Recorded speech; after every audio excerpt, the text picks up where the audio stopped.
थोड़ा कबीरीपन फील हुआ। एक बड़ी प्यारी सी कहानी है जो कबीर के यहाँ बहुत प्रचलित है।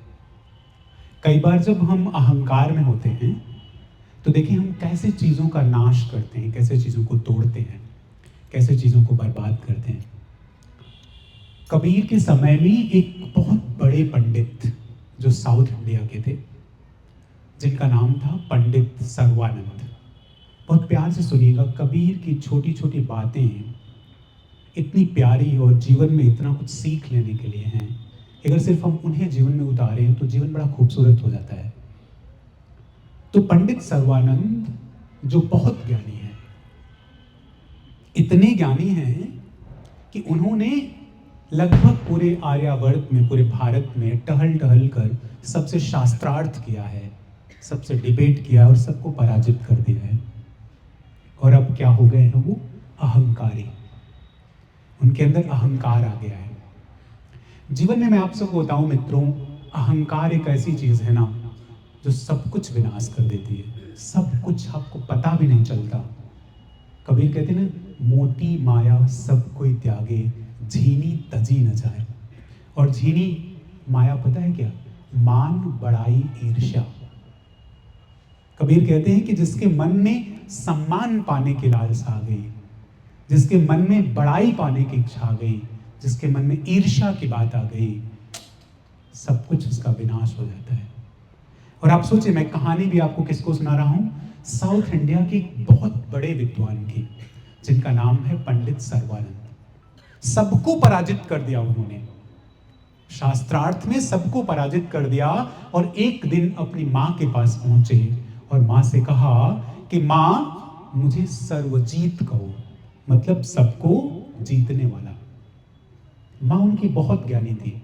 मां अक्सर बहुत ज्ञानी होती है, बच्चों को भले पता न चले, मां बहुत ज्ञानी होती है। तो मां ने कहा कि अचानक सर्वजीत की कहां से बात आ गई? उन्होंने कहा कि मां, आपको पता नहीं चल रहा, मैंने सबको परास्त कर दिया है शास्त्रार्थ में। कोई मुझे जीतने वाला नहीं है। पूरी दुनिया मुझे सर्वजीत कह रही है, सिर्फ आप मुझे सर्वजीत नहीं कहती।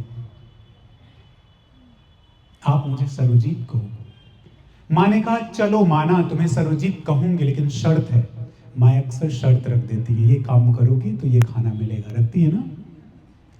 उनकी मां ने भी एक शर्त रख दी कि सर्वजीत कहेंगे, लेकिन तुम्हें जाना होगा काशी और वहां पराजित करना होगा कबीर को। वही कबीर जो हम सब में है। या तो उसे पा लेना है या तो उसे खो देना है। तो उन्होंने कहा, आपको पराजित करना होगा कबीर को। पंडित सर्वानंद बोले, क्या बात है मां, कितनी बार काशी गया, कितने लोगों को पराजित किया, कबीर का नाम तो कहीं सुना ही नहीं। बोले, जाके खोजो और कबीर मिल जाए तो उनसे शास्त्रार्थ करके तब मेरे पास आना। जिस दिन उन्हें पराजित कर दोगे उस दिन मैं आपको सर्वजीत कहूंगी। पंडित सर्वानंद टहलते टहलते, वॉक करते करते कई महीनों बीत गए। अब पहुंचते हैं कहाँ? काशी में, जहां कबीर रहते हैं अपनी एक छोटी सी कुटिया में, और ताने बाने पे बैठ वो बुनाई का काम करते रहते हैं। ऐसा कोई व्यक्ति शास्त्रार्थ करेगा क्या भला? खैर, पंडित सर्वानंद पहुंचते हैं और प्यासे हैं, उन्हें प्यास लगी है। कुएं पे कमाली, जो कबीर की शिष्यां हैं, पानी भर रही हैं। वो कहते हैं कि मुझे पानी पिला दो। कमाली उन्हें पानी पिलाती हैं और जैसे ही प्यास बुझती है, पंडित सर्वानंद कहते हैं, कबीर का घर कहाँ है? और कमाली कहती हैं, कबीर का घर शिखर पर, जहां सिलहिली गैल, पावन टिके पिपीलिका, तहां खलकन लादे बैल। कहते कबीर का घर तो इतनी ऊंचाई पे है और वहां जाने की जो गली है वो बड़ी सकरी है, बड़ी नैरो है। इतनी नैरो है और नैरो के साथ साथ बड़ी फिसलन भरी है, बड़ी स्लीपरी है। चींटी तो जा नहीं सकती पंडित जी, आप ऐसे 18 बैलों के साथ कैसे जाएंगे? सोचिए, अहंकार क्या लेके चलता है? बैल। बैल भी दंभ का प्रतीक है। और पंडित सर्वानंद के साथ कितने हैं? 18 बैल। 18 बैलों पे लदी हैं पोथियां। और शास्त्रार्थ किससे कर रहे हैं? वीवर से, बुनकरों से। अब वो पहुंचते हैं खैर, क्योंकि कहते हैं अहंकार जो होता है ना, उसे चोट कई बार लगती है लेकिन वो सुधरता नहीं। चोट तो उनको लगी कि एक छोटी बच्ची इतनी बड़ी बात कर रही है, लेकिन फिर भी वो पहुंचते हैं कबीर के सामने और कहते हैं, कबीर आप मुझसे शास्त्रार्थ करो। कबीर कहते हैं, मैं आपसे क्या शास्त्रार्थ करूं? आपकी और मेरी तो बन ही नहीं सकती। क्यों? क्योंकि मैं कहता आंखन की देखी, तू कहता कागज की लेखी। मैं जो बात करता हूं किसकी बात करता हूं? अनुभव की। मैं बुनकर हूं, मैं जीवन को जीता हूं और फिर बात करता हूं। और आप किसकी बात करते हैं? पोथियों की। तो हमारा आपका तो शास्त्रार्थ हो ही नहीं सकता। खैर, फिर अहंकार को चोट लगती है, क्योंकि अहंकार को चोट तो लगती है, और वो भी ज्ञानी का अहंकार। कहते हैं कि दुनिया में ज्ञान का अहंकार अगर हो गया तो फिर सब गड़बड़ हो जाएगी। फिर भी वो नहीं मानते, कहते हैं, कबीर मुझे ऐसा कुछ नहीं सुनना, मुझसे शास्त्रार्थ नहीं कर सकते तो लिख कर दे दो कि हार गए। कबीर ने कहा, मैं हारा। देखें, वो बुनकर जो कपड़े बुनता है कितना पावन है। वो कहता है, मैं हारा, आप जीते। अब भी दंभ नहीं मानता, कहते ऐसे नहीं, लिख कर दे दो, क्योंकि मां को दिखाना है। वो कहते मैं क्या लिखूं, खुद ही लिख लो।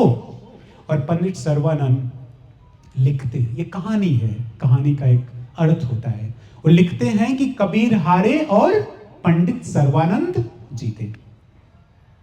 लिख कर कहते, पोथियों के बीच रख कर, और जब मां के सामने पहुंचे तो वहां लिखा था, पंडित सर्वानंद हारे और कबीर जीते। अब आप समझे ये चमत्कार। लेकिन कई बार आपने भी अपने जीवन में अनुभव किया, मैंने तो किया है, कि जब मैं बहुत कुछ कहीं सोच रहा हूं, किसी की बात में उलझा हूं, तो लिख कुछ और रहा हूं, लिखा कुछ और जाता है। ऐसा भी हो सकता है। खैर, उनकी मां कहती, बेटा क्या लिख कर लाए? बोले वही, कबीर हार गए। बोले यहां तो कुछ और लिखा है। बोले ऐसा कैसे हो सकता है? देखिए, दंभ ऐसे ही नहीं मानता, अहंकार ऐसे ही नहीं छोड़ता। कहते हैं ऐसा कैसे हो सकता है? फिर आते हैं, कहते 18 बार काशी आते हैं और हर बार कुछ न कुछ उन्हें चोट लगती है। और अंत में चूंकि वो ज्ञानी हैं, तो इस बात को स्वीकार कर लेते हैं कि घट घट में वही है, मतलब अहंकार की कोई जरूरत नहीं है। और ये स्वीकार करके कहते हैं, कबीर मठ में वो रहने लगते हैं और कबीर के शिष्य बन जाते हैं। और कबीर उनका नाम बदल कर रख देते हैं सुरती गोपाल।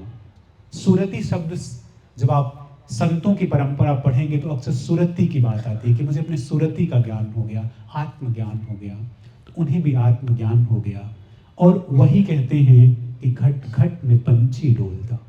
तो देखते हैं कैसे वो घट घट में डोलता है और कबीर उसे कैसे कह रहे हैं। तो आप सब तैयार हैं?